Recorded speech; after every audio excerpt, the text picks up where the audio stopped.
Hola, buenas tardes a todos.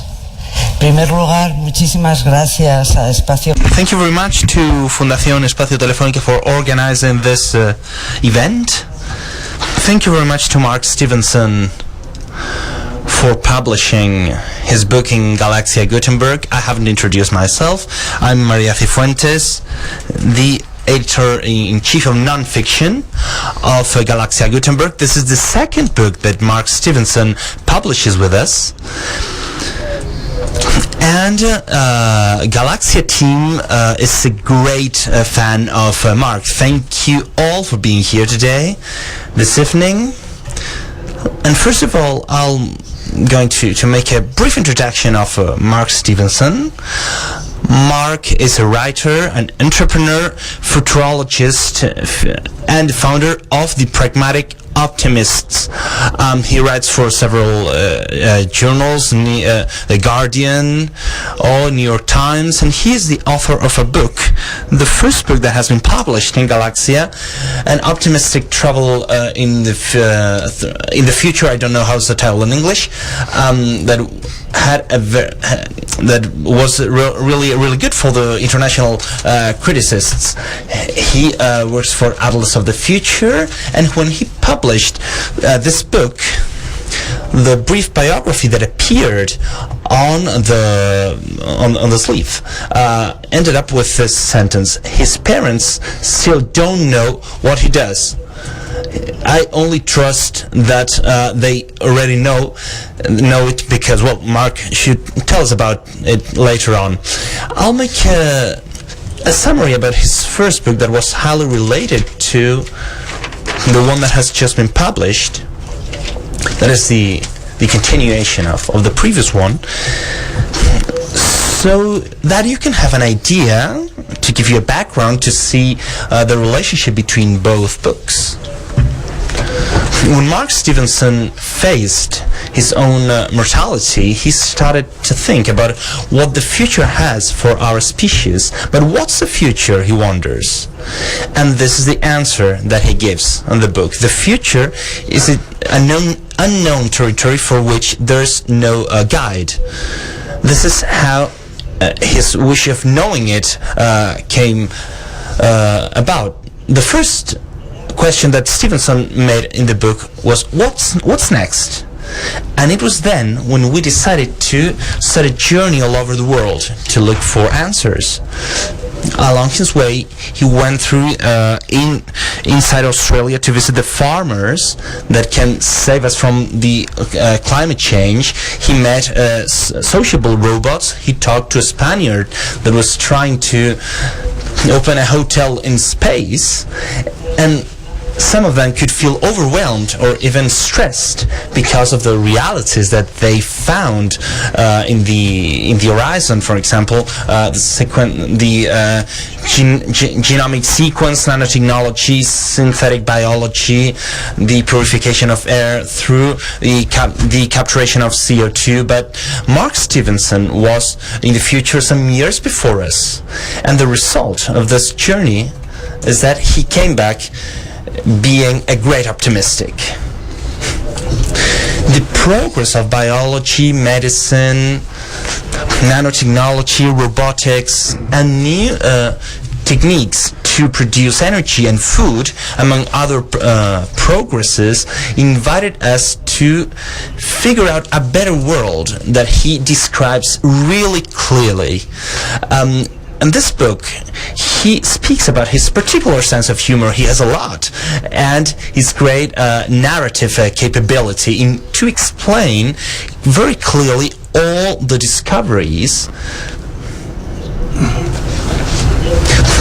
and difficult topics that he's able to convey, I say it again, very, very clearly. And he offered an interesting and calm portrait of where we will be when we grow old. Well, I'm old already, in any case, but I mean, he encouraged us to not to be afraid for the future, because it's not as scary as people used to say. On the book that he has recently published, that is called We Do Things Differently, Hacemos las cosas de otra manera in Spanish, there's a continuation of an optimistic travel in the future. Mark Stevenson, instead of focusing on the future, he focuses on the present. For him, there has always been people that think differently. And among these people, there are people that, apart from that, act differently, that looks at the status quo and don't only think, well, I could fix this, but they work on it and they put brave alternatives on the table.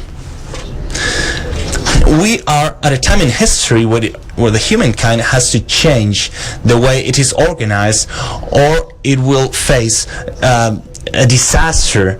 The energy and food systems are less sustainable, and this will end up in environmental crisis and economic crisis that haven't been seen before. Inequality is increasingly bigger. Democracy, where it exists, is diminishing. It is in a crisis. And health systems are incredibly expensive, and they end up being focused on healing the ones that are already ill instead of investing in prevention of illnesses. And the education methods are still stagnated in the last century. It is clear then that our systems are failing. The old education, health, governmental, food and energy models are facing a lot of difficulties, and we need new approaches. And in this book, Mark Stevenson starts a journey through 4 continents to find these approaches. It's focused on innovative people that try new ways of governance. They reform the world of health and drugs. They foster cities again, and they change our way of thinking about how we have to produce food and energy that we consume. And the criteria that Mark Stevenson uses to include these innovative people in the book is that their ideas are already being successful in the real world. The central idea of Stevenson's book is that there are regular people that sometimes can accomplish important innovations that are too far for the experts. For example, accomplishing that different people work and think commonly in order to develop their own ideas. The chapter has 13 fascinating books that I think that Mark will develop much better than me. There's an engineer from Boston that left his job to find for a cure for the genetic disease of his brother, and he ended up inventing a health network that is highly efficient. There's an Indian mathematician that is that has revolutioned the research and the discovery of new drugs for tuberculosis, and building virtual bodies where to test that cure. There's an environmental scientist that finds solutions to the problems of the green revolution through a more intensive system, but with less watering, that accomplishes a great performance in the rice growing. There's an Austrian mayor that, taking what he had, that were trees, his village is not only self-sufficient in terms of energy, but much more with a much higher performance. There's an English inventor that has created a liquid air engine that could be the fuel for the future. There's a city like Detroit that has moved from total ruin to green development, reinventing the ecological and urban farms. There's a social Brazilian entrepreneur whose town is a pioneer in the participation budgeting, where citizens decide the public expenditure through internal democracy. And eventually, there's a school at the US in Lincoln that has moved from school fail to excellence thanks to the method of a teacher that is neither traditional nor progressist. It's just efficient. All these people that Mark Stevenson talks about do things differently and teach us how to reinitiate the world. And just to sum up, I just wanted to give you my opinion about this book. It's a very innovative book itself that proves that there's a great fighter behind it and a great pragmatic person, because he does not reject the existing problems and he fights to look for people that has solutions for all these problems. It's a book where I've had the feeling of learning many new things related to all these problems that I've just mentioned and the problems that we are facing on a daily basis. It has been really interesting for me. I'm not talking as an editor-in-chief, but as a reader, and I truly encourage you to read it, and especially I encourage you to listen to his author, Mark Stevenson. Thank you very much.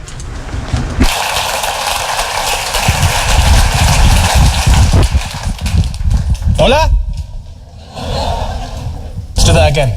Hola! Okay, that's the limit of my Spanish, so I'm sorry. Before we start, I would just like you to give a massive round of applause to our two translators. They have an incredibly hard job to do, so a round of applause for this lady here, and Diego in the booth, please.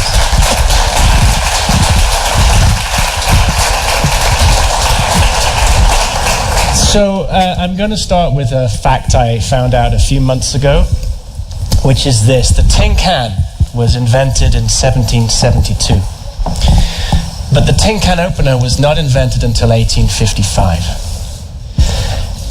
And I think this says something interesting about human beings and how we think about problems. And I'm going to return to this a little bit later. So, people call me a futurologist or a futurist. I hate that. It's a made-up job title. It's associated with trying to predict the future, and human beings are very bad at predicting the future for two reasons. The first is we're all prejudiced. We all predict from where we are. We can't see the things we can't see. And we're also very bad at predicting what technology will really do when it gets going. So the internet, it's easy to predict email, but it's hard to predict social media or how that will affect fake news. So we're very bad at that kind of stuff. But what I do is I work with an organization called the Atlas of the Future, which is run by the amazing Kathy Runciman and Lisa Goldapple, who are sat just there. And what we try and do is tell a different story of the future, but help our clients and the people we talk to become literate about the questions the future is asking us, and then try to help them answer those questions in a way that makes the world more sustainable, more equitable, more humane, and more just. And as part of that work, I occasionally write books, as was mentioned. And because I'm a futurist, I will of course quote from my third book, which I have not written yet. So, I'm going to talk about the good, the bad, and the ugly of the future. And I'm going to start with the bad, because I want to end on a high note. Okay, so I want it to be a happy talk at the end. So I'm going to start, so it'll get dark, it'll get pretty miserable, you'll feel depressed, it's all going to be horrible. About 20 minutes from now, you'll want to kill yourself. But don't worry, stick with me, it's going to be good. So the bad news is, everything is broken. Right? Everything is broken, we know this. Democracy. Democracy is broken. This is democracy in my country in 1800.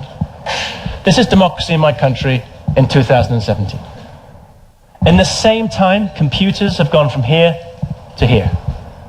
And yet we're still using 18th century ways of governing ourselves in a world where technology and society has changed completely. And this is one of the reasons that democracy is in retreat, because it's no longer fit for purpose. The Economist writes a report every year about just how bad things are.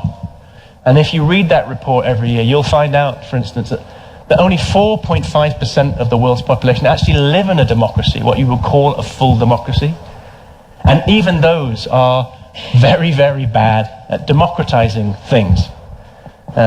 Transparency International will tell you that 6 billion of us, 79% of the world's population, live in a country which has a serious corruption problem. And we're told that democracy is all about representing us, but this is Oliver, who came up with a better system of democracy in Brazil, which I talk about in the book. He says we're not represented by our elected officials, we're replaced by them. They don't represent us. We get one chance to vote for them once every 4 or 5 years, and then they replace us and do things we don't ask them to do. And this doesn't make sense in a 21st century connected world. So democracy, as we call it, is not very good at the moment. It's not practiced very well. It doesn't democratize health or wealth or education or opportunity. So whatever we defend as democracy, it's not, in any real sense, a democracy that's working. And so that we end up with people voting to break it rather than carry on. So we end up with Brexit, as we have in my country. We end up with this. This is people voting to break the system rather than because they think it's just beyond reform. And of course, we have this happening this week in this country. So democracy is broken. Food is broken.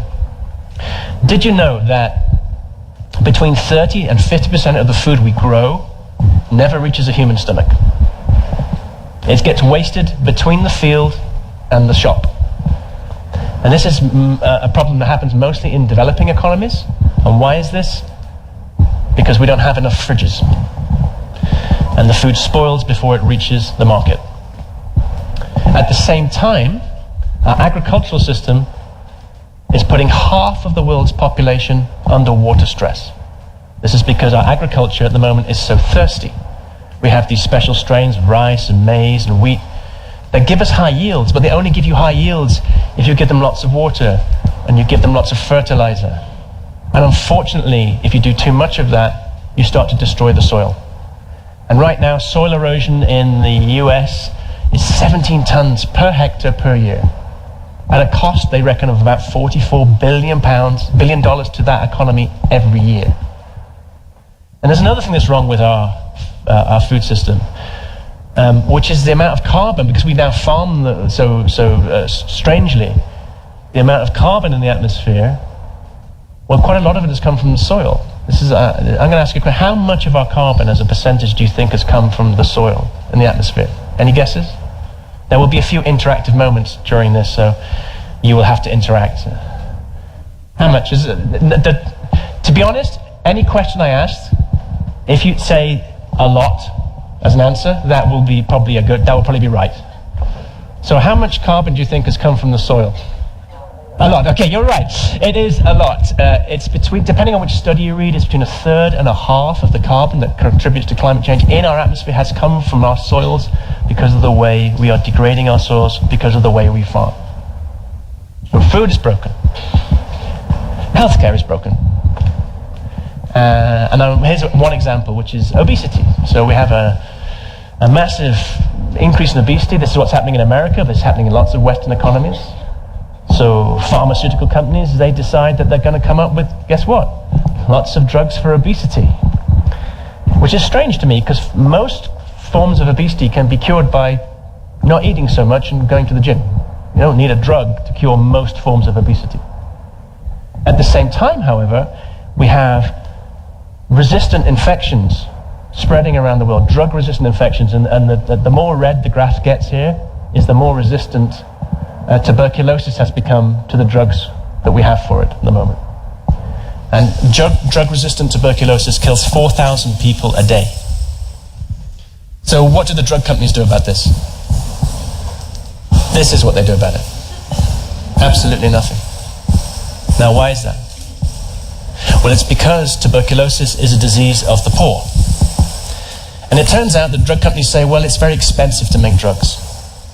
And unfortunately, there's no profit in the poor, so they just have to die. It's not our fault. Making drugs is hard. It's expensive. We make the drugs we can. But I'm afraid, if there isn't the market for our development costs, we can't make the drug. This, of course, is a lie. The drugs companies have become very inefficient. This is the number of drugs that gets approved per $1 billion every year since 1950. And drug companies actually are one of the few industries that's become less and less efficient as time goes on. And why is that? Because they got very rich on profits. And when you get very rich and you have a lot of money, you tend not to innovate because you don't have to. So that means right now that they say it costs $2.6 billion to make a drug. The success rate of turning compounds into drugs is 0.02%. This is a world that says, if you're an American, we'll help you get fat with Coca-Cola and burgers, and then we have a drug for you. But if you're a poor African, you can just die. This is broken. The environment is breaking, thanks to what we're doing with our energy system and our sustainability problem. One of my favorite quotes about this is from a man called Johan Rockström, who runs the Stockholm Resilience Center. He says, you may have noticed that the environment is starting to send back invoices. So, hurricane season in America, these are invoices. Wildfires in Australia, flooding in Bangladesh, these are expensive things for economies to deal with, on top of the humanitarian cost. Because we have an energy system that's giving us climate change.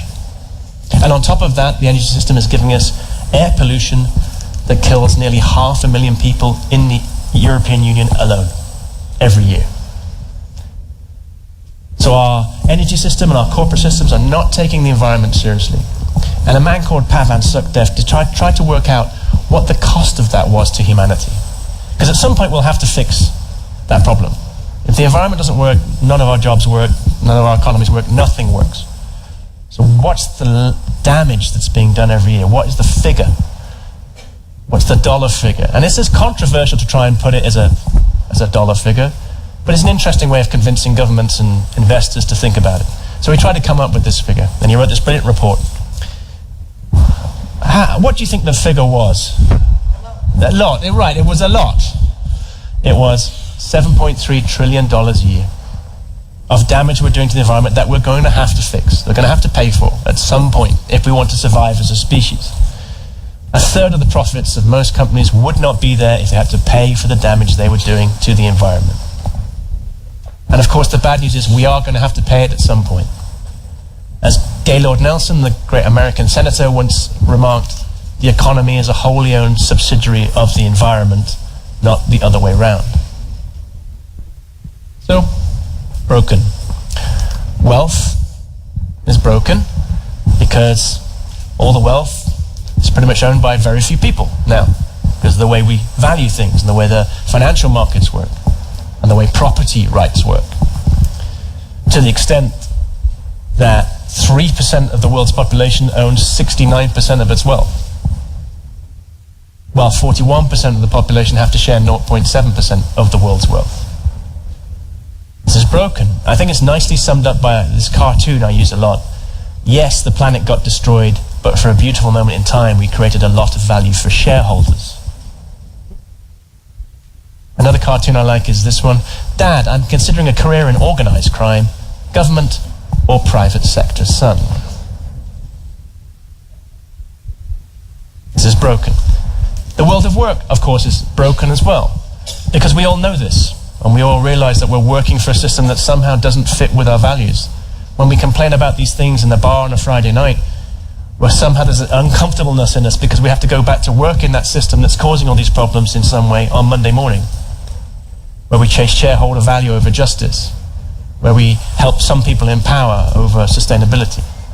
And this is why 87% of employees do not like their jobs. This is a study that's done every 2 years by Gallup. They go around the entire world, and they conclude that 87% of us don't like our jobs. This is not working. And finally, of course, education is broken because it's educating most of our children into a world that looks a bit like this. I think this is all nicely summed up by William Burroughs, the American author. He said, after one look at this planet, any visitor from outer space would say, I want to see the manager.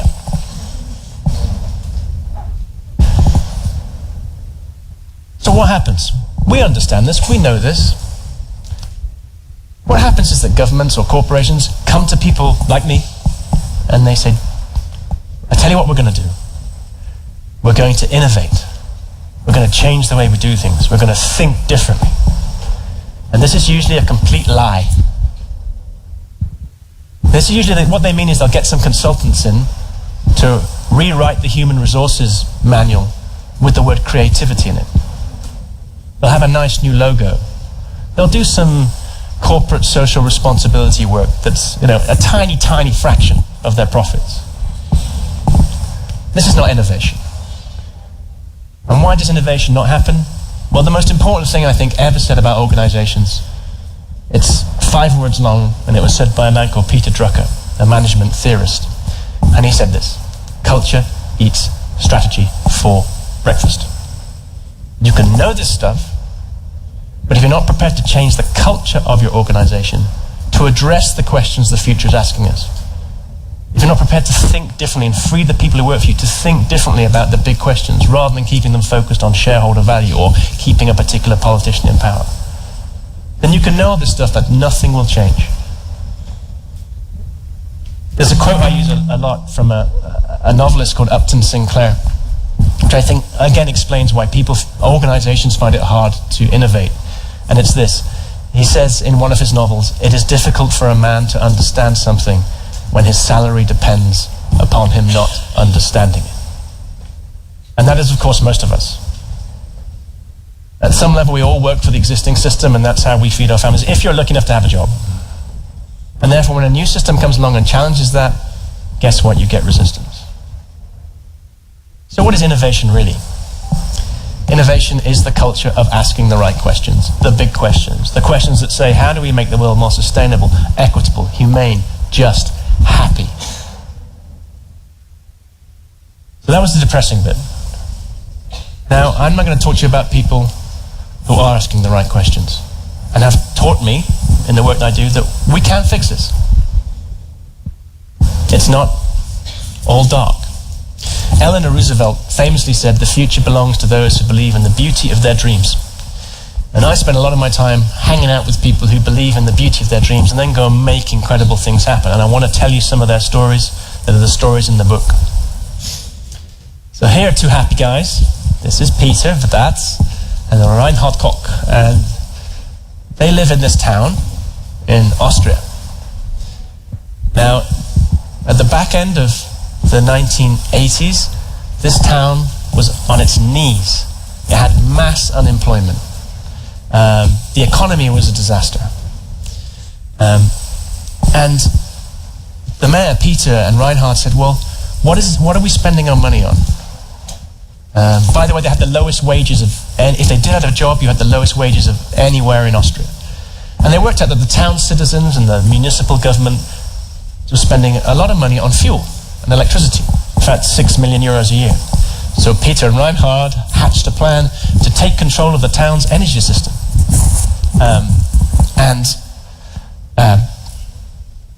And they said, yeah, we'll take control of the town's energy system, and then nobody will take a profit, and we can sell the energy cheaply to the citizens, and that will boost the economy. And everybody went, you're crazy. Nobody's going to let you do that. The energy company's not going to let you do that. So they said, no, we're going to have a go. And I tell the story in the book of how they succeeded at doing that, over a period of 20 years, by the way, and how they were nearly crushed. But they succeeded. Now, the first thing that happened was the carbon emissions of the town went right down. That's not when they did it. They did it for an economic reason. So now, the energy price in this town, Güssing in Austria, is half the price of the energy price in the next town. What happens if you're a business person and you want to set up a new business and you have to choose between these 2 towns? You go to the one where the energy is cheap because it's good for your business.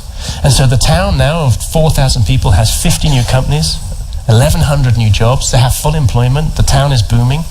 They spent 80 million euros in this transition, but the benefit to the local economy is 10 times that. And that meant they could start to invest in the things their government forgot to do.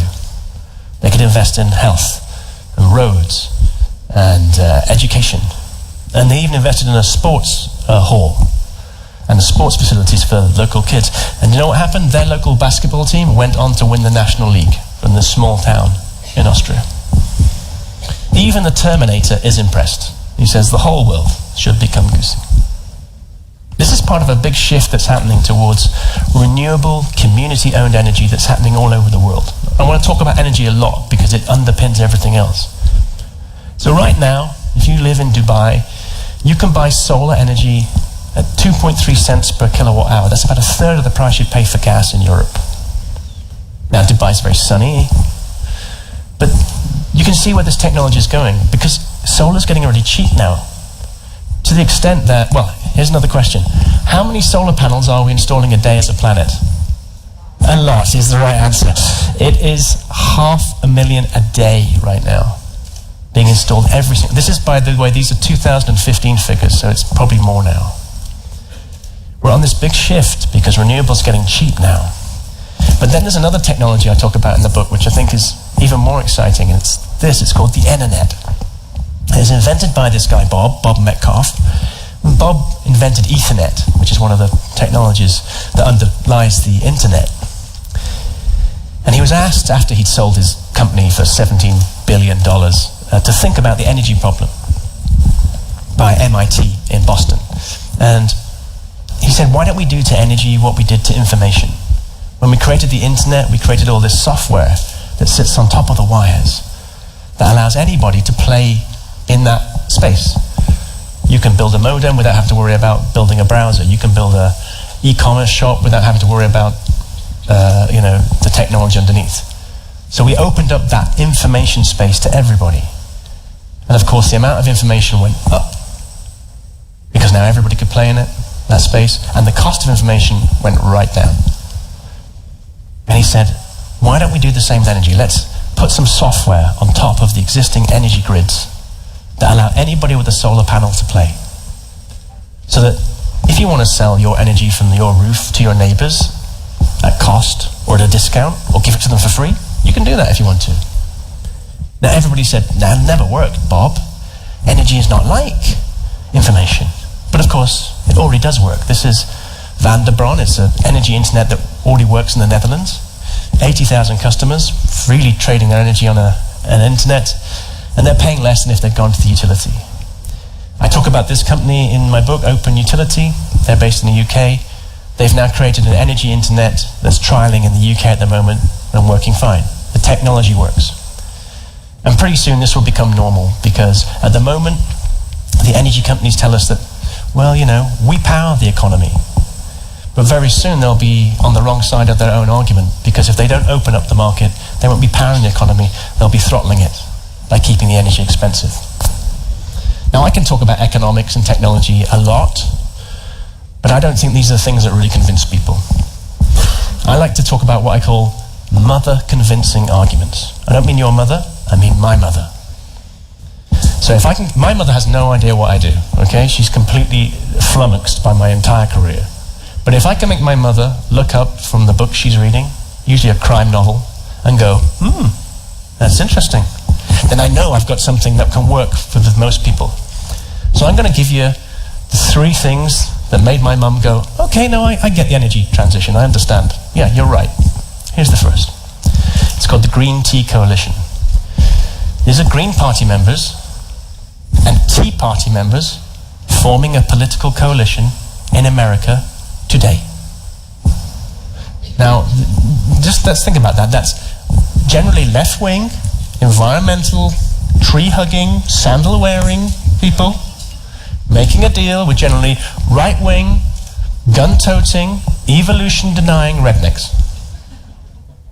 Now, in which situation do these two people get together willingly to form a political force? Well, they do it when the local utility firm started saying, I don't like people having solar panels, and asked the state to lobby taxes on solar panels. Now, because it was ruining their business model, they said there's too many people generating their own energy and they're not paying us for the energy, which is kind of bad for profits. So we're going to put taxes onto solar panels. For the left wing, this was just a bad thing for the environment. This was anti-progress. For the right wing, that was just damned un-American. They were like, it's my sunshine, it's in my backyard, you don't tell me how much I pay for it, fuck you. When left and right get together in today's America to fight corporate America, this is a mother convincing argument. Here's another mother convincing argument from America. This is the town of Georgetown. It's in central Texas. It's in the middle of oil country. And this town of 60,000 Trump voters, none of whom care or even believe in climate change, This town is moving over to renewables this year. Why? Because it's cheaper than using fossil fuels, and they're in the middle of Texas. They're right next to the oil fields. The cheapness is good. But there's something else that's really important about renewables that people don't often talk about. The problem with the world economy, or one of the big problems with the world economy, is this. This is the oil price. And it fluctuates. It goes up and down. It changes. This makes it very hard for investors and governments to think long term. You often find, big infrastructure projects, suddenly the price goes up and people complain. Well, sometimes that's because the energy price fluctuated and the price of everything as a result went up. There's a really good thing about renewables, is the price stays the same. So Dale Ross, who we interviewed at the Atlas of the Future, is the mayor. One of the things he says is, well, I can now invest in confidence in my community because I know what my bill for that school or that hospital is going to be. I can tell you what I'm going to be paying for it 5 years from now, and that gives me the ability to plan long term. And here's the final mother convincing argument. It is that Saudi Arabia has announced a transition plan away from fossil fuels. They're saying 20 years from now their economy will not be dependent on fossil fuel as their primary revenue source. This is Saudi Arabia. They are sitting on top of the largest, most easily extractable oil reserves anywhere in the world. And even they are not betting on a fossil fuel future. As their former oil minister said, well, the Stone Age did not end for the lack of stone. So here's a quick question. How much of the world now do you think is running on renewable energy as a percentage? By the way, the answer to this is not lots. So, how much of the world is running on renewable energy already? Percentage-wise, how much of our energy is renewable? A guess, any guess? As a percentage? 1%. Anybody else want to? That's really pessimistic. 12%. Oh, 12%, okay. Well, it turns out it depends who you ask. If you ask British Petroleum, the biggest fossil fuel company in the UK, they did this report every year. They say right about now it's about 9%. This is one of their arguments against renewables. If you ask the renewables industry, they'll say, well, actually, no, it's 24%. The real figure is somewhere around about 18, 19%. This is studies from the World Bank, which I think give a fairly non-partisan picture. Imagine, a fifth of the world nearly is already running on renewable energy. In Spain, you're doing much better. 36% of your energy every year is already coming from renewable, low-carbon sources. This doesn't include nuclear. This is amazing. Over a third of your energy already. And this is speeding up. So what do smart nations do when they look at this energy revolution that's coming? Well, smart nations like China go around the world buying up every grid they can because they know the internet is going to be the really important thing. And they'll sell you all the solar panels to connect to it. They want to become dominant in solar panels. Very smart. What do stupid nations do? Now, regardless of your politics, Donald Trump saying that coal is cool, when more people work in the solar industry in the US than work in coal, when we're going from a massive energy transition, when Saudi Arabia isn't betting on fossil fuels, this is stratospherically dumb. Like, this is a whole new level of dumb that I didn't believe could exist. But, then he's good at that. Another trip in my book, I went to the favelas of some cities in Brazil. And there's two pictures I took. In the favelas, there's no official energy system. So they hack their own energy system, It's pretty dangerous. And they create their own streetlights and everything. Now, 10 years from now, that energy grid will be powered by local renewables owned by the people. And that will change the economy of the favela, it will change the economy of the city, and the economy of the nation as a result. It's a really positive thing for raising people out of poverty, because when you distribute and democratize energy, and when you reduce its cost, guess what? Lots of things get better. But I didn't go to Brazil to look at energy. I went to Brazil to look at participatory democracy. So Brazil has a massive corruption problem. Its national politics is in a bad way. But some of its local politics is really interesting. They have this big tradition in Brazil of participatory democracy, participatory budgeting. You ask the people, how should we spend your taxes? It's a radical idea, right? But you've started to have it in Madrid. You had the participatory budget this year where they said, let's, Now it turns out If you do this once or twice, makes no difference. People get disenfranchised, they don't really like it. If you keep doing it for 10 years, 15 years, then the results of doing this are extraordinary. Here are the results. First of all, poverty falls, because it turns out that people, particularly the people at the margins of society, are way better at working out where to spend the money to improve their lives than politicians and civil servants are, because they're at the cutting edge. Trust in politics and government rises, which is a good thing. Who trusts government? Who trusts politicians? Hands up. Anybody? Nobody. None of us, right? A system which actually increases our trust in politics seems almost incredible, but it happens because politicians say, you know what, we're going to work together to decide how to spend the money. And when they spend the money, because the public are now watching and they've had a role in deciding what the money gets spent on, guess what? Public projects become cheaper and they're much better managed. Here's another incredible thing. Citizens become happier to pay tax. Tax rises, tax receipts go up. Because now they're thinking, okay, now I kind of trust the tax system a bit more because I've got a say in it.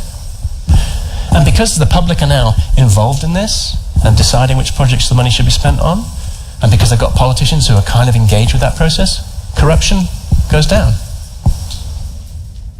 And when politicians say to me, yeah, well, that's all very well and good, but my whole thing is about power. I like to have power. I don't like to give power to people. I like to have power. Well, it turns out if you're a politician who decides that they want to encourage participatory budgeting and democracy, you have a 10-point poll rise next time around the election. You're more likely to get elected. So it's good for everybody. And this can now be, particularly with the technology we have, we can now start to move this model of participatory democracy and deciding between us how we spend our money around the world. And actually there are now up to 2,000 projects around the world where this has happened. What about the food problem? These are two photographs I took while I was in northern India in a province called Ranchi. This is Sudhir, who's in the book. He's a genius. I love Sudhir. Now he's standing in two fields that are right next door to each other. I took these photographs as as long as it took Sudhir to walk from here to here, that's when I took the photographs. Now, as you can see, this field, the crop, which is rice, comes up to his knees, but in the field next door, the crop is way past his waist. This field is getting 2 to 3 times the yield of this field. So, is this farmer using fertilizer? Is he using irrigation? Is he using genetically modified seeds? Is he using more pesticides? No. No, he's just planting the seeds in a slightly different pattern. He's not just throwing them onto the ground, he's planting them quite precisely, and he's using a slightly different weeding regime. And suddenly, the yields go 2 or 3 times. This is the science of agroecology. This is the science where we understand how nature is so good at growing things. We've noticed nature's really good at growing things. But what we do with a lot of our agriculture is we try and remove nature from the process, create fields with only one crop in them, where we try to, get rid of all the pests with pesticides, where we try to increase their yields with fertilizer, where we try to get them to do what we want them to do by giving them stacks of water. And that can work. I'm not against that necessarily, but it has this massive sustainability problem. It's expensive. You can get the same kinds of yields now using agroecology. And after I wrote the book, these results came in from West Africa, where farmers had moved from their old system to a new system, and the blue line is what they used to get as their yield, and the green line is what they're now getting. Now this is really good because it allows us to have an agricultural system that doesn't have that sustainability problem. But more importantly, I think, or as importantly, is it helps to lift poor farmers out of poverty. Because now if they can double and triple their yields without having to spend money on these expensive inputs, guess what? There's more money to send their kids to school. Pregnant women aren't working in the fields at 8 months pregnant. The local economy starts to boom. They're protected from a bad harvest because they've got some money in the bank at last. And the good news is still that 56% of our agricultural production is still family farms, 500 million family farms. And the UN is saying if we move these farms over to agroecology rather than the industrial method of farming, we can lift millions of people out of poverty and we can feed the world. But I also talked about that refrigeration problem. So, this is Peter. And a few years ago, Peter Dearman walked into his shed and he hacked his lawnmower to run on liquid air. And he did it with a can of antifreeze. That's pretty cool. And then he hacked his car to run on liquid air. And liquid air is non-toxic, of course. It's a great fuel, but it's not as powerful as fossil fuels, but it can work. But it wasn't the power that was the important thing. Because a liquid air engine, as well as giving you power, it runs at minus 195 degrees centigrade, which means you get refrigeration for free. So if you have one of these engines, it's sticking out a load of cold. So right now in the UK, our biggest supermarket, or one of our biggest supermarkets, is now replacing the refrigeration unit, which used to have a diesel engine on the back, with these Dearman engines.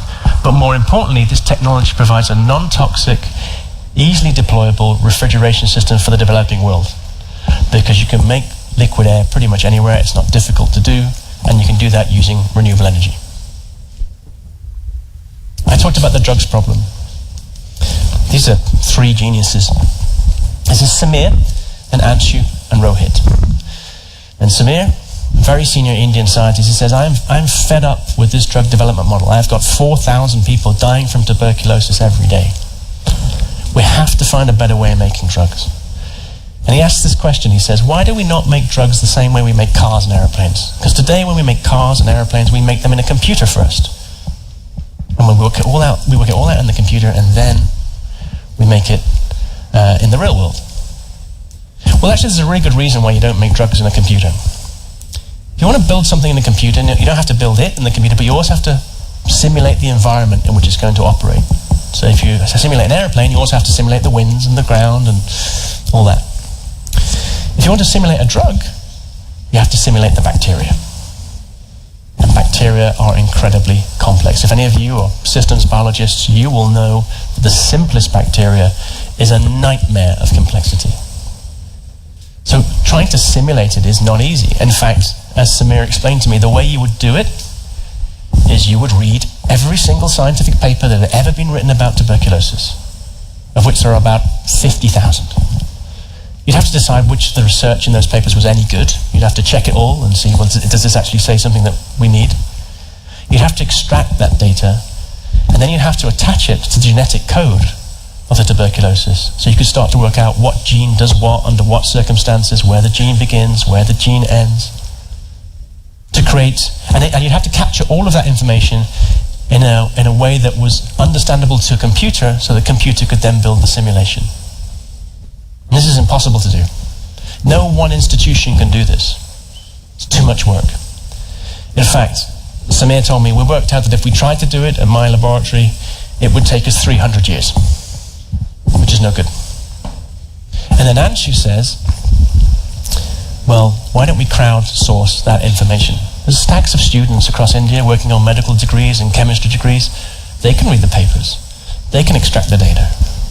And everybody went, that's crazy. Students, you met students? They're mostly drunk all the time. They're not going to be doing this. And they won't have the expertise. They're not proper academics. There's no way they can do this.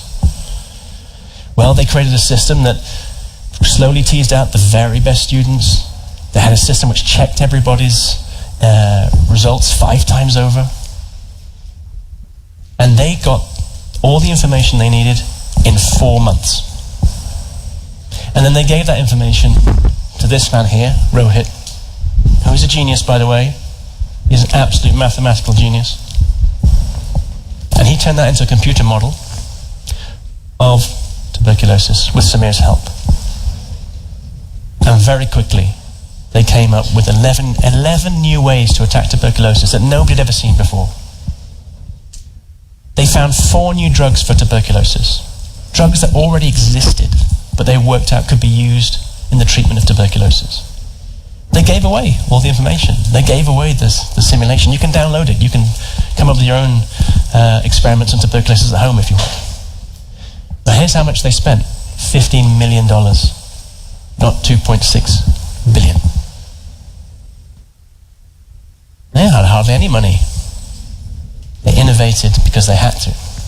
And this is one of the things you find in the book, is the people who are most marginalized, the people who are most at risk, the people with nothing to lose are often the people who come up with the best solutions. And now they are being helped by technology. So we're moving from a world of economies of scale where everything was done for us by powerful entities, where they did all the work. Energy was created in power stations by people, in very few power stations owned by very few people.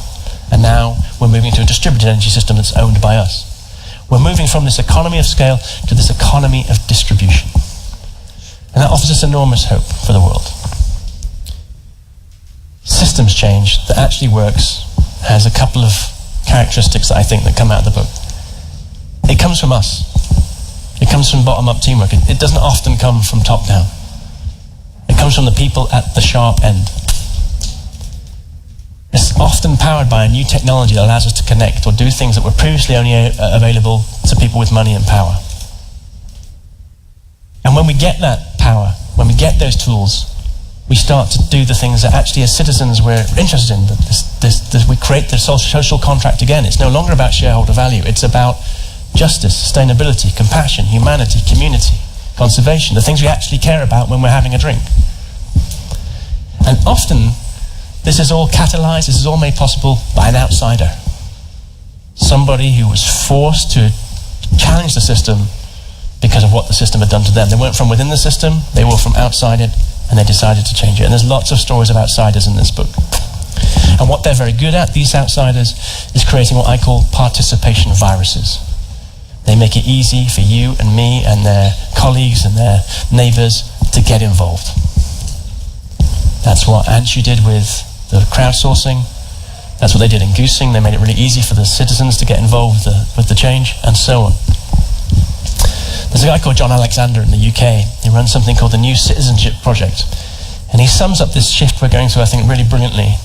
He says this, he says, we used to be subjects, where the aristocracy, the kings and the queens and the lords would tell us what we could do, which was not very much, and tell us what we could own, which was not very much. And then we had this revolution when we moved from being subjects to being consumers, and we were told, it's great, you have choice. Now you can buy from a whole range of things. You have 18 channels of television to choose from. It's fantastic. You can choose. But now we're starting to say, I'm not sure the choices I'm being offered are the ones I want. And now we're going to become citizens where we say, we will decide the choices, if we want to. Because one of the things I learned from this book is that politics will try to divide us. And people divided by politics don't speak very well of each other. And they don't have very useful conversations. But when you replace politics with projects, things to build, things to make, things that we can all get involved with, the world gets better. Participation. And on top of that, we need a new story of our future. One that talks about how we work together. One that talks about an optimistic future where we're all involved. Rather than the current narrative, the story of the future we're given in the press and our politics, which is, it's going to be rubbish if you vote for that guy. You have to vote for me. By the way, it's going to be rubbish anyway. So best you can do is try and earn a little bit of money and put it aside for yourself and forget everybody else. That's the predominant story we're given in the media. And we need a new narrative, a collective narrative that says, no, we're not going to do that. There's more that binds us than separates us. And with the technology we've been given and the inspiration of people like I've covered in the book, we believe we can do this. And this is really what the Atlas of the Future, which is based in Barcelona, is all about. Creating that new narrative. And you can go to that website and you can find hundreds of stories of people who've decided to reject division and start to make things that work. So I said I'd talk about the good, the bad and the ugly. And I've talked about the good and the bad. I haven't talked about the ugly. And the ugly is this. It's going to get messy. The next 15 or 20 years, as we transition from the old world to the new one, when the old power realizes its game is up, they are not going to go quietly. This is going to be difficult. But long term, there is a chance. I'm not saying we will do it, but I firmly believe after the work I do, there is a very strong chance we could make this world more sustainable, more equitable, more humane, and more just. And if you believe that as well, then our chances just got better. Because you cannot make a better future until you can imagine it. And you might be thinking, I'm just one citizen, I'm just one person. Maybe I own a company, but it's just one company. What can I really do in the face of the forces that are trying to keep us in our place? And I always refer to Alice Walker, the great American novelist. She said this brilliant thing. And I say this to everybody, from school children to CEOs to senior politicians to scientists. I say this. Alice Walker said, the most common way people give up their power is by thinking they don't have any. And actually, we all have power to change the world. And there are people in my book who came from nothing to change the world. Peter Dearman invented a new system of refrigeration in his shed using a can of antifreeze. And if you cannot get involved in the change, then please remember what Amelia Earhart said, which is don't interrupt anybody doing something that you said was impossible. At least do that. My great friend Ed Gillespie, who's my kind of comedy partner in the UK, he says this great thing about changing the world. He says, if you want to change the world, if you want to subvert the status quo, if you want to challenge the existing authority, you have to have more fun than they are, and let them know you're having more fun while you're doing it. It turns out that the people I hang out with, the people I write about in the book, these are great people. They have good parties. They have more sex with more interesting people, and they drink better cocktails.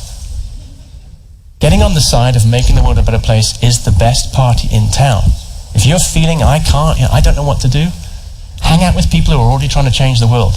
It's like if you want to lose weight, hang out with people who exercise. You want to stop drinking, hang out with people who don't drink. You want to save the world, hang out with people who are trying to save the world. I'm going to finish with this quote from Catherine the Great. She said, a great wind is blowing. And she just said this another time of change. A great wind is blowing, and that either gives you imagination or a headache. And I think it probably gives us both. But what I will say is that this is the world we inherited, and this is us. And thank you very much for listening.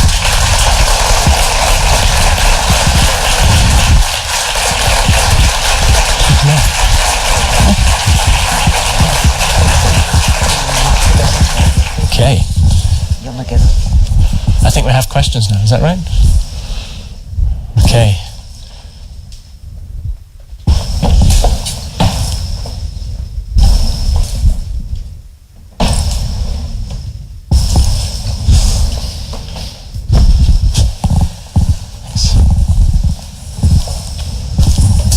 Oops.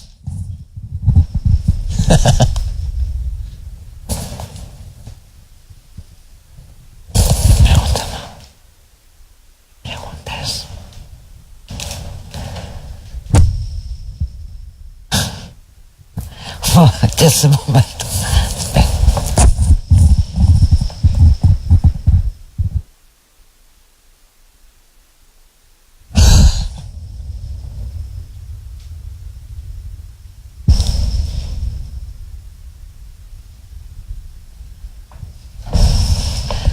Perdón, ha sido un momento de...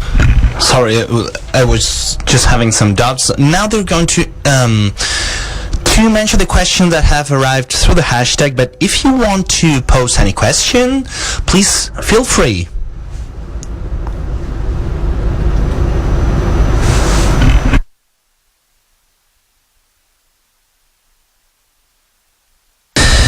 May I ask in English or in Spanish? It can be in Spanish because there's a simultaneous translation. Okay, so it has been a very optimistic speech. I'm not so optimistic, so I really appreciate it. So when we are speaking about this type of innovation, like for example electrical energy or new drugs, what we sometimes forget is that this is possible because we have this old system that we are changing and that we are using. We are using it as a support, the old electrical system, or these 50,000 articles that have been written and possibly were paid by money coming from taxes. So now we can do this innovation, but if we undo these systems, will it be as simple to make the following innovation steps, or will we be stuck because we don't have any supporting media? Questions. I want to applaud. That's such a great question. So you're absolutely right. So my job is not to preach revolution. My job is to preach evolution. But it's certainly the case that we have to make that shift. And what I like to say is that the systems we have at the moment were built for very, very good reasons. And they were created in that way because that was probably the best way we could do it at the time. It made sense to get all the kids in one big factory called a school and stick one teacher in front of them because that's all we could afford and it was better than what we had previously. It made sense to dig up the coal and put it in a big power station. So that all makes sense. And it got us to where we are. But it's not the way it's not where we need to go in the future. And, none of us are sitting here saying, oh, we should reopen the typewriter factories. What a great supporting system that was. Okay? But the typewriter helped us get to where we are now by helping people, spread their thoughts. So I totally agree with you. What a lot of my work is trying to get people to think in systems about how we transition. And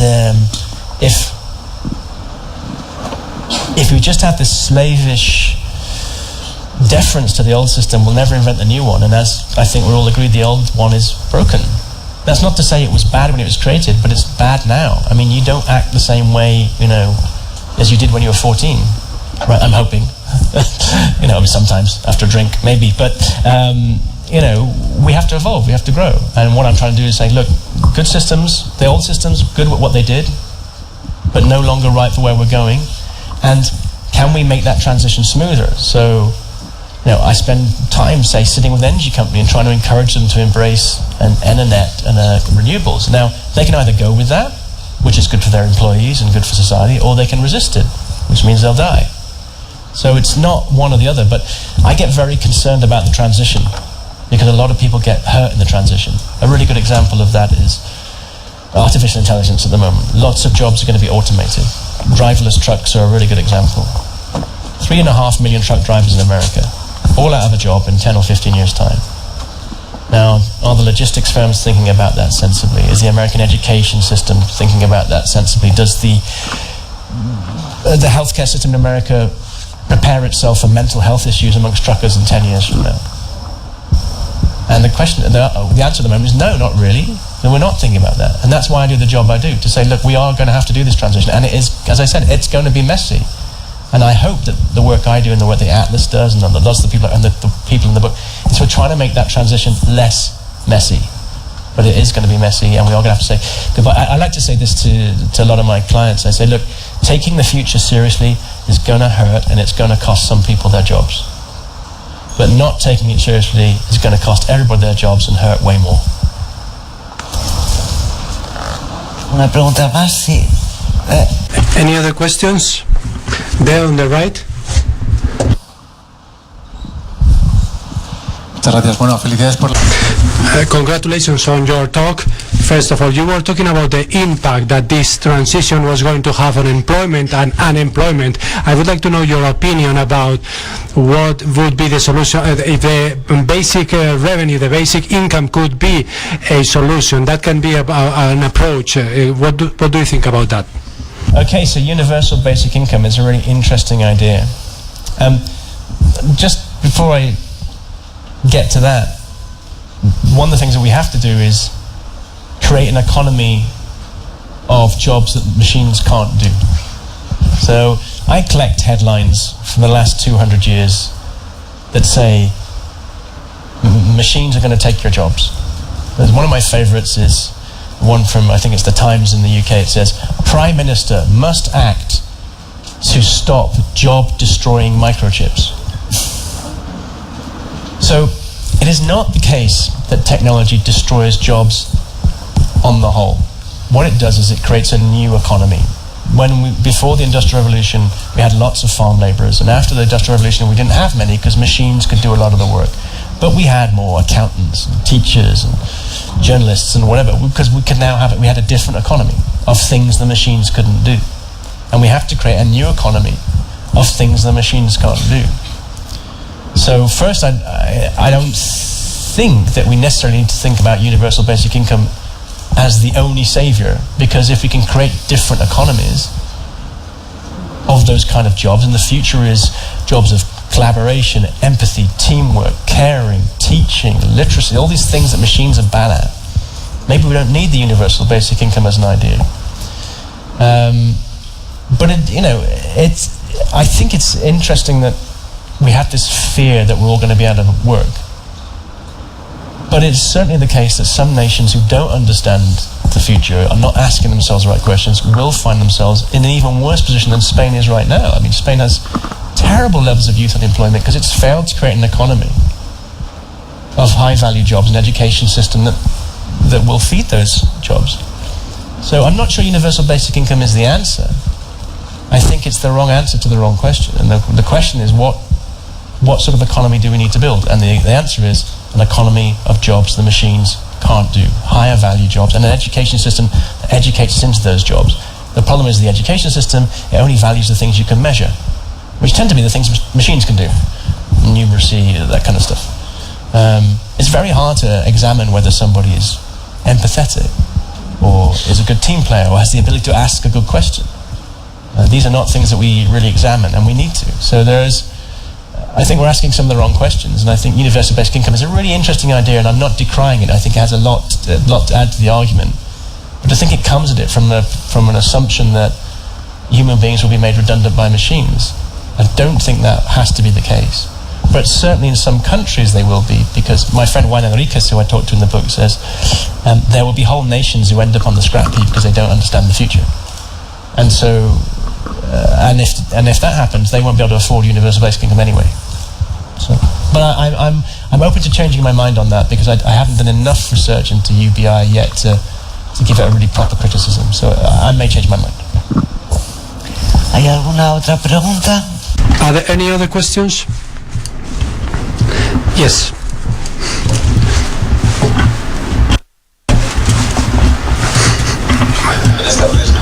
Good afternoon, and thank you very much for your talk. My question is, if the purpose of education is learning and machine learning and deep learning and artificial intelligence are also going to play that role, so to speak, what is the benefit of educating humans better? So there's a story about artificial intelligence which is wrong, which is that machines will think like we do, and that they will be able to do what we do. This is very popular in science fiction, the idea of the conscious machine. We do not have conscious machines, and I can't see us getting them anytime soon, because we don't even know what consciousness is. We cannot even explain how we think the way we do. So machines are never going to learn the way we learn, and they're not going to learn in the expansive way that we learn, and they're not going to be thinking systems in the way we think in systems. In the same way that a submarine does not swim like a fish. I mean, it's very good at swimming. There's a very strange way of swimming. And artificial intelligence is very good at doing narrow things. It'll drive a truck for you, but that brain in the truck will not ask, why am I driving the truck? Or think about philosophy while it's doing it, or wonder what it's going to have for a drink when it gets home, or worry about a new education system. So the machines are not going to replace, I think at the moment, in any way, shape or form, the unique thing that is human consciousness. But the point is that our education system, in general, tends to educate us into doing rote learning, things that machines find easy. So that's the wrong way. We need to create an education that values empathy, caring, systems thinking, critical thinking, all that kind of stuff.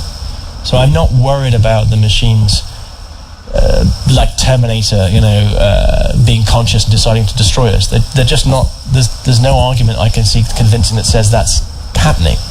And even if it does happen, even if we do get to a place where we've built a conscious machine, which I think is way off, and I look at artificial intelligence a lot in my first book, but let's say we do, then I think there's a huge benefit there as well, because we'll finally understand consciousness. If we manage to build a conscious machine, we'll finally understand ourselves better, and why we're so weird, and why we do strange things. So it might be that learning will help us actually create a society that's even more conscious and useful. So I think that's my answer. It's quite a complicated question. Hay una pregunta.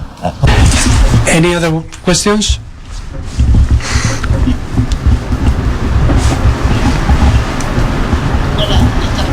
Good afternoon. Thank you very much for your talk. My question is similar to some extent, but from the point of view of education. I'm a mother, and in terms of education and educating our children that are our future, and bearing in mind that 50% of the jobs that are going to exist, but when my children grow older and do not exist right now, what do you think about education? Or have you found a revolutionary way, or an educator or an education system as revolutionary as the things that you have presented? Because I think that all over the world there is a problem with education, and they are not being able to teach children or to be able to think more or less what you said, to get connected with that conscience that we have and that we cannot explain what it is. Okay, it's a great question. It always comes to education, and whenever I do a Q&A. So actually there are lots of really great schools, very inventive schools around the world. There's some here in Spain, there's some in New York, there's some in Rio de Janeiro, there's some in the UK. That think very carefully about creating students that have systems thinking, have critical thinking, have empathy, have teamwork. There are many good examples. The problem with most of those schools is they do that by either getting a lot of funding, from somebody like Bill and Melinda Gates, for instance, so that's not really replicable, and also they spend a long time building up a very particular teaching staff. So a very good example is a school in San Diego, a set of schools in San Diego called High Tech High. And throughout America they're regarded as this very progressive, brilliant kind of school that teaches exactly the kind of skills that you're talking about. And President Obama, when he was in office, phones up Larry, who runs High Tech High, and says, "This is great, Larry. I want to scale it across America. How do I do that?" And he goes, "You can't. Because it took me years to build this school. And I want to be remembered for the quality of my school, not the quantity of my school." So this was a question I was asking in the book, and so I asked my friend David Price, who's an expert in education. I said, "Where do I go to see a scalable model of education that can work for everybody?" And he said, "You go to a really, really rough neighborhood in a town called Lincoln in the UK," which was disappointing to me because I said, "David, I have an international travel budget for this. I can go. Surely there's a school in Rio de Janeiro I can visit." And he went, "No, you have to go to Lincoln." And the reason he took me there was because, and it's the last chapter in the book, the penultimate chapter in the book. And the reason he took me there was a school that was literally the worst school in the country in the UK. I mean, it had 14 head teachers in 7 years. It was a disaster. And then a new guy turns up, this guy called Carl Jarvis, who's a hero of mine. And he's told when he arrives, there's no point, the school is going to fail. And if you want to do anything, you have to sack all of the staff because they're all rubbish. 2 years later, that school was the best in its class in the country and was considered one of the greatest teaching establishments in the world. And it had created an environment that talks about all the things you need. But the really interesting thing about what he'd done was he didn't change a single member of staff in that process. So every time the teachers were the problem, he said the teachers are not the problem. It is the system they're being forced to work under that's the problem. And their confidence is shot, and they don't work as a team. And he created a much more team-like atmosphere. So he created an atmosphere of high aspiration, of teamwork, of getting the students to decide what kind of things they wanted to learn and then pouring the curriculum into that. And this is not rocket science, but education has become, well, two things are wrong with education. One is very politicized. So anything that's seen as progressive is often seen as, left-wing. We want to change, it's these lefties, they want to change our education, we've got to get back to basics. But anything that's seen like, rigor or expertise, that's often seen as right-wing and, the crushing hand of authority. It's ridiculous. Neither of these things are true. You need both. So he was able to create that system, and that is the last chapter in the book where I talk about what he did and how that worked. And having been so inspired by that, Carl and I are now discussing building a school together because I want my son, who's 2 years old, to go to somewhere like that. So there are models of doing it, and it's the last chapter in the book, so I hope you buy it and enjoy it. There seems to be another question there, more or less in the middle. Hi, thanks so much for the talk. Can you hear me? Yeah. Okay. So here's my question. When you talk about subjects, consumers and citizens, right? So the natural evolution that we see, I mean, I'm American, and that I'm seeing at least on the coasts in the US. I wonder what that trajectory looks like for the emerging economies, right? The big countries where people are just now getting a taste for consumerism. And where does that put us in the future? It's a great question. What you are seeing, this isn't universal, but in a lot of emerging economies, as they're called, you're seeing a leapfrog. So, for instance, if you look at mobile phones, if you go to Africa, they don't have a normal phone, a sort of phone network that's made of wires and poles. It's like, well, that's pointless. We have a mobile phone network, and network technologies and network ways of organising kind of lend themselves to making it easier to create more networked economies, more networked governance. But there's still a lot of problems there, and it's a question that bothers me. And one of the projects I'm involved with is I'm working with the mobile industry at a policy level to try and get them to understand how we can reboot the world using that technology. And what I said to them, it's an organisation called the GSMA, and they represent all of the mobile industry. And what I said to them, I said two things. I said, I'm really interested in mobile because you have democratized something that nobody's had, and you gave it to everybody. Like, this has never happened in history before. You took something that nobody had 20 years ago, and you put it in everybody's pocket. From a Maasai warrior to a New York financier, 5 years from now, they're all going to have access to internet-enabled smartphones. That's incredible. Can we learn from that? Can we democratize other things? Health, wealth, opportunity. And I said, let's take some of that learning and try and apply it to some of these big problems. And then we're setting up an organization that will ask a whole bunch of interesting questions. And the questions will be things like, okay, you're from the US. What would the US Constitution have looked like if the founding fathers had had a mobile phone in their back pocket when they were writing it? Okay, so, right, let's ask that question. Let's get a bunch of, institutional historians and experts and some technology people and some civil society people. Let's go and write that Constitution. Okay, now we've written it. Let's go and test it, because the mobile industry has reached everybody's pocket. So I think there's a lot of thought going on in this area. I think we're still suffering from, if we think about democracy, we think about it in the old way. We still all think we have to vote for political parties without questioning why political parties exist in the world we're in. So there's no simple answer to your question, but I am trying to do something about it, I guess is my answer. But I have great hope, because the generation that's coming up, they are not going to accept this for very much longer. They're going to have to, they're looking at the world their parents and grandparents created, and they're saying it's wholly unsuitable.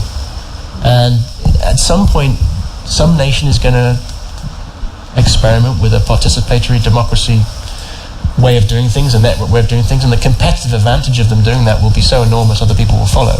And it will probably be a small nation to begin with. It will be somewhere like Estonia, which is really leading on digital citizenship, or Iceland, or Luxembourg, or one of those, or a small African nation. Rwanda is doing some interesting stuff.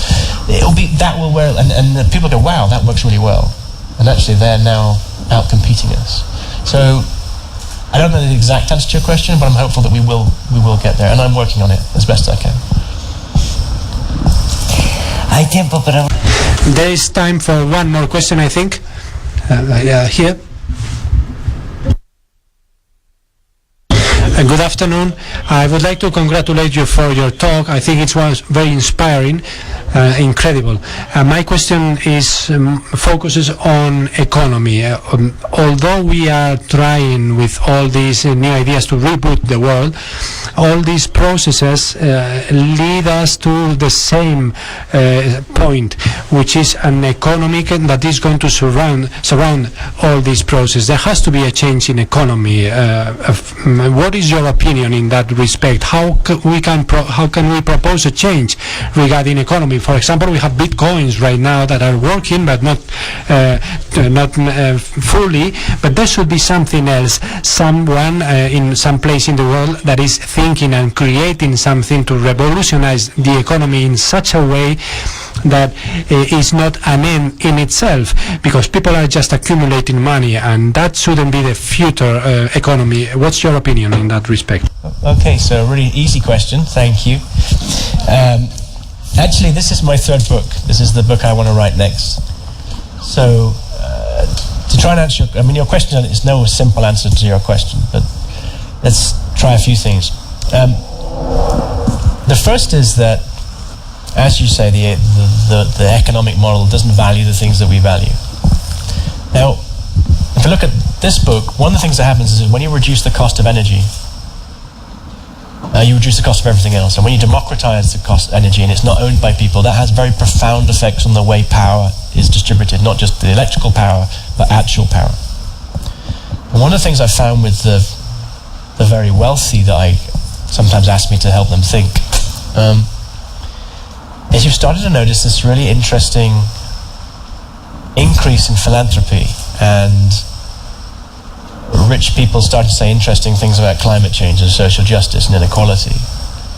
And the reason they're doing that is because they've realized that in a future where energy is free, pretty much, or very cheap, where a 3D printer can print a 3D printer, where a blockchain revolution can create a financial system without the untrustworthy element of bankers in it because we've replaced them with technology, then your ability to have power and influence in that world is actually now made up much more of moral leadership than financial wealth.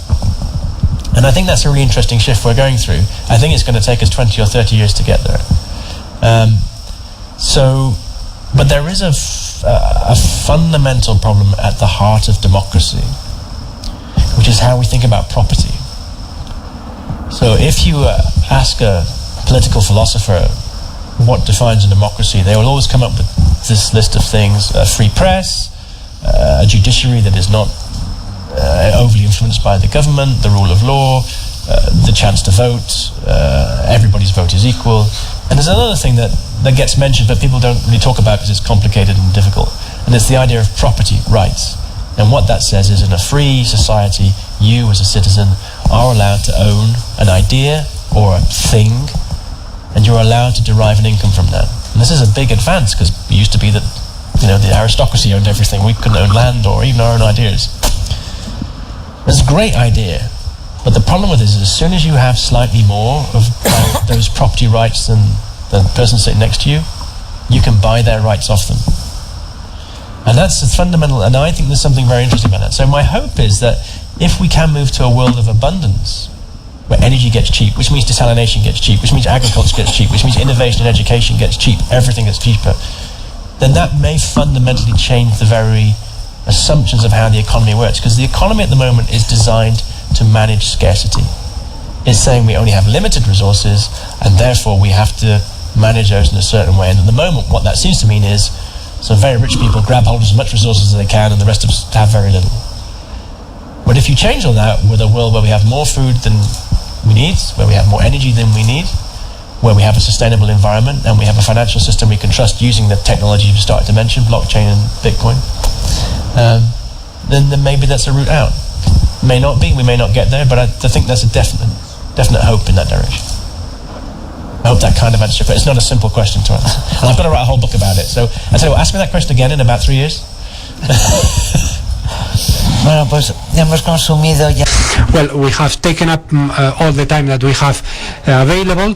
Thank you very much to all of you. I hope that the questions that have been left unasked are answered in the next book. Thank you very much to you, Mark, and thank you to all the attendees. Thank you. Thank you very much. Thank you for having me. Perdón. Se me ha olvidado decir. Apologies for whoever. The book is on sale at the entrance, and if you want him to sign it for you, he will be delighted to do that. I'm signing books, right? Yes. You will be happy to sign the book. I will be happy to sign the book.